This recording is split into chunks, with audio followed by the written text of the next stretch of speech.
রোজ রোজ এত কাজ আর ভালো লাগে না। ঝাড়টার দাও দিয়ে আর কত কাজ পড়ে আছে, বাসন মাজো, এ করো সে করো, ভালো লাগে না কাজ করতে। বাবা আর ভালো লাগে না কাজ করতে।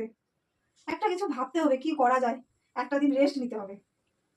গুড আইডিয়া, একটু নাটক করা যাক শাশুড়ি মার সঙ্গে।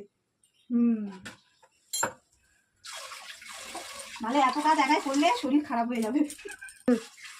ও মা, আমার না খুব পেট ব্যথা করছে মা।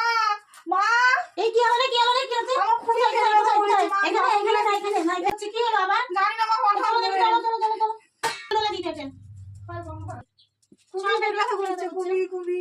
এখানে দেখি আমি ফোন করবো, কৃষ্ণ ফোন করি। তুমি বাবু, তুমি তাহলে একটু শুয়ে থাকো, আমি কাজ করছি। আচ্ছা তুমি তাহলে একটু শুয়ে থাকো, নিকিট নিয়ে নিকিট একটু আদর করে দিই, তোমার ভালো হয়ে যাবে, আমি কাজগুলো করছি। ঠিক আছে মা, একটু কমে যাক। আমি কি শুয়ে থাকো তো, তেল দিয়ে দাও, আমি আসি, তারপরে দেখি এগুলো গুছাবো